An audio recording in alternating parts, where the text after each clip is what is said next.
Hello दोस्तों, आज इस वीडियो में हम कुछ खास तरह के हिंदी वाक्यों को अंग्रेजी में अनुवाद करना सीखने वाले हैं।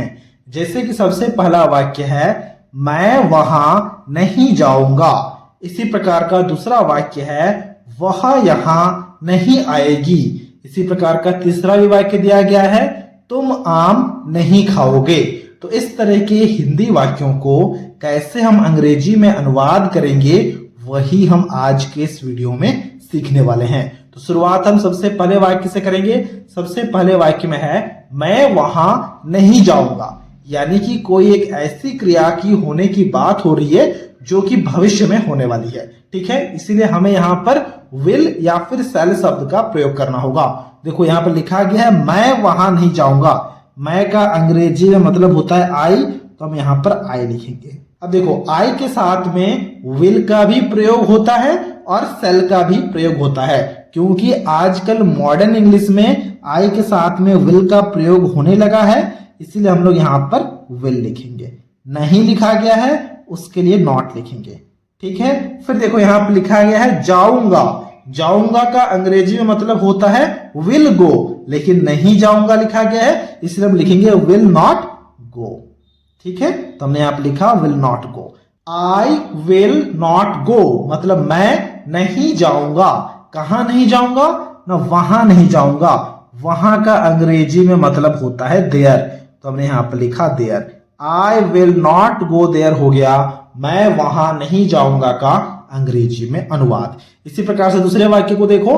दूसरे वाक्य में लिखा गया वह यहां नहीं आएगी। आएगी लिखा गया है, यानी कि यहां पर जो वह लिखा गया है यह किसी स्त्री के लिए लिखा गया है, इसलिए सबसे पहले हम इस वह की जगह में लिखेंगे सी। तो हमने यहां पर लिखा सी। ठीक है, फिर देखो आएगी यानी कि क्रिया जो है वो भविष्य में होने वाली है, इसलिए फटाफट से विल लगाना होगा। लेकिन विल के साथ साथ में हमें नॉट भी लगाना होगा, क्योंकि नहीं लिखा गया है, तो इसीलिए हमने यहां पर विल नॉट लिखा। ठीक है, आएगी यानी कि आना। आना का अंग्रेजी में मतलब होता है कम, तो हमने यहां पर कम लिखा। सी विल नॉट कम मतलब वह नहीं आएगी।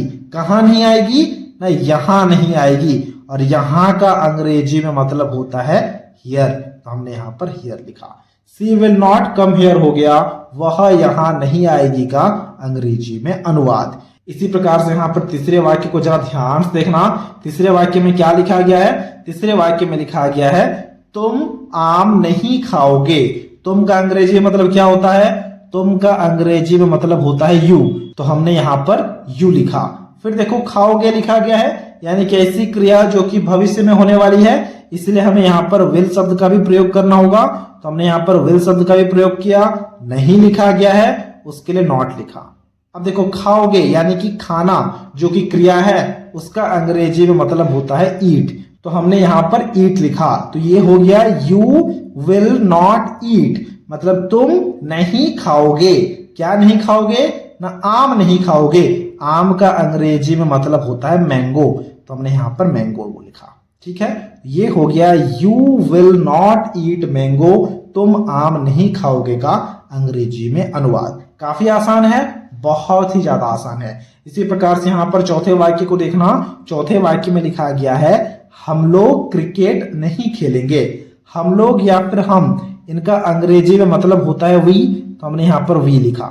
देखो खेलेंगे लिखा गया है, यानी कि क्रिया जो कि भविष्य में होगी, इसलिए फटाफट से हमें यहाँ पर विल लिखने की जरूरत है। देखो आप विल भी लिख सकते हो, वी के साथ में सेल भी लिख सकते हो। सेल का स्पेलिंग मैं यहाँ पर लिख देता हूं ताकि कोई भी कंफ्यूजन ना हो। ठीक है, आई या फिर वी के साथ में विल और सेल दोनों शब्द का प्रयोग किया जा सकता है। नहीं लिखा गया है तो हमें नॉट लिखना होगा, तो हमने नॉट लिखा। खेलेंगे लिखा गया है, खेलेंगे यानी कि खेलना, इनका अंग्रेजी में मतलब होता है खेलना का प्ले, तो हमने यहाँ पर प्ले लिखा। वी विल नॉट प्ले मतलब हम लोग नहीं खेलेंगे। क्या नहीं खेलेंगे ना, क्रिकेट नहीं खेलेंगे, और क्रिकेट का अंग्रेजी में मतलब क्रिकेट ही होता है, तो हमने यहाँ पर क्रिकेट ही लिखा।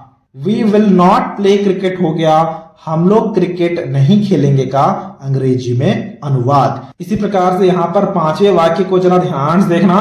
पांचवें वाक्य में क्या लिखा गया है? पांचवें वाक्य में लिखा गया है आप अंग्रेजी नहीं बोलेंगे। आप या फिर तुम, इनका अंग्रेजी में मतलब यू ही होता है, फिर यहाँ पर भी हम विल लिखेंगे क्योंकि बोलेंगे लिखा गया, जरा ध्यान से देखो, यानी कि क्रिया जो कि भविष्य में होगी, लेकिन साथ साथ में नहीं भी लिखा गया है, इसलिए हमें यहाँ पर नॉट भी लगाना होगा। यू विल नॉट, फिर बोलेंगे, बोलेंगे या फिर बोलना, इनका अंग्रेजी में मतलब होता है स्पीक, तो हमने यहाँ पर स्पीक लिखा। यू विल नॉट स्पीक मतलब आप नहीं बोलेंगे। क्या नहीं बोलेंगे? अंग्रेजी नहीं बोलेंगे। और अंग्रेजी का अंग्रेजी में मतलब क्या होता है? अंग्रेजी का अंग्रेजी में मतलब होता है इंग्लिश, तो हमने यहां पर इंग्लिश लिखा। तो ये हो गया you will not speak English, आप अंग्रेजी नहीं बोलेंगे का अंग्रेजी में अनुवाद। इसी प्रकार से छठे वाक्य को जरा ध्यान से देखना। छठे वाक्य में लिखा गया है मैं बाजार नहीं जाऊंगा। अब इसके ट्रांसलेशन को अभी आपको खुद से करना है और हमसे कमेंट बॉक्स में शेयर करना है। देखो, बाजार का अंग्रेजी में मतलब होता है मार्केट, मैं यहां पर लिख देता हूं, ठीक है। और मैं का तो हमें पता ही है आई होता है, नहीं के लिए नॉट लगाना होगा और जाऊंगा के लिए गो लगाना होगा। अब आप इसके ट्रांसलेशन को काफी आसानी से कर पाओगे। ट्रांसलेशन को खुद से करना है और हमसे कमेंट बॉक्स में शेयर करना है। तो ये था आज का वीडियो, जहां हमने कुछ खास तरह के हिंदी वाक्यों को अंग्रेजी में अनुवाद करना सीख लिया है। अगर आपको ये वीडियो अच्छा लगा है तो इस वीडियो को एक लाइक जरूर कर देना, और कुछ इसी तरह के वीडियोस को देखने के लिए आप हमारे चैनल को भी सब्सक्राइब कर सकते हो।